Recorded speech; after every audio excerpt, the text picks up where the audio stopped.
지난 1980년대 전국을 공포의 도가니로 몰아넣었던 화성 연쇄 살인 사건의 유력한 용의자가 마침내 확인됐습니다. 네, 경찰은 용의자의 DNA와 화성 연쇄 살인 사건 피해자 3명의 증거물에서 검출된 DNA가 일치하는 걸 확인했습니다. 취재 기자 연결해 보겠습니다. 강창구 기자. 네, 경기 남부지방경찰청에 나와 있습니다. 경찰은 30여 년 전 전국을 공포에 떨게 한 화성 연쇄 살인 사건의 유력한 용의자를 확인했습니다. 용의자는 올해 56살로 지난 1994년 1월 충북 청주에서 처제를 강간 살해한 혐의로 무기징역이 확정돼 현재 부산교도소에서 수감 중인 이모 씨로 알려졌습니다. 하지만 경찰은 용의자가 누구인지 확인해주지 않았습니다. 용의자로 지목된 이 씨도 범행을 부인하고 있는 것으로 알려졌습니다. 앞서 경기 남부경찰청 미제수사팀은 지난 7월 옛 화성경찰서에 보관 중인 현장 증거물을 국립과학수사연구원에 보내 분석을 의뢰했습니다. 그 결과 3건의 현장 증거물에서 검출한 DNA와 이 씨의 DNA가 일치한다는 사실을 통보받았습니다.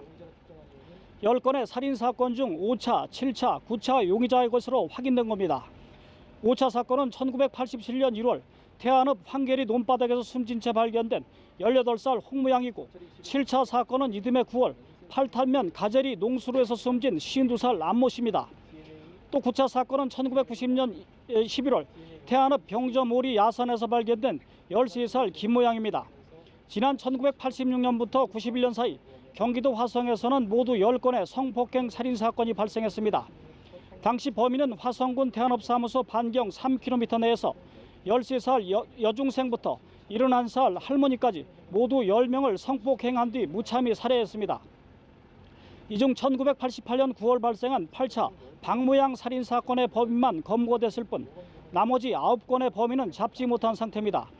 경찰은 연인원 200만 명을 투입해 2만여 명을 수사하고도 단서조차 잡지 못했습니다. 당시 성폭행 피해를 가까스로 면한 여성과 용의자를 태운 버스 운전기사 등의 진술을 토대로 범인은 20대 중반이고 키 165에서 70cm의 호리호리한 체격으로 추정됐습니다. 또 용의자의 정액과 혈흔, 모발 등을 통해 확인한 범인의 혈액형은 B형이었습니다.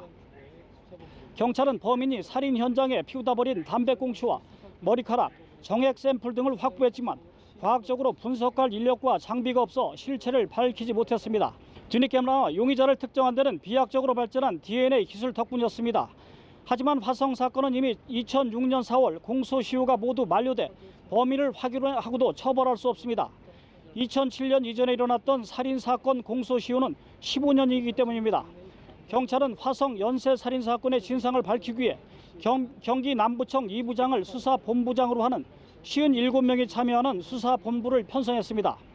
경찰은 앞으로 국가수와 협조해 DNA 감정을 지속적으로 진행하고 수사기록 분석과 사건 관계자 등에 대한 조사를 통해 이 씨와 화성 연쇄 살인사건과의 연관성을 집중 수사할 예정입니다. 지금까지 경기 남부청에서 연합뉴스TV 강창호입니다.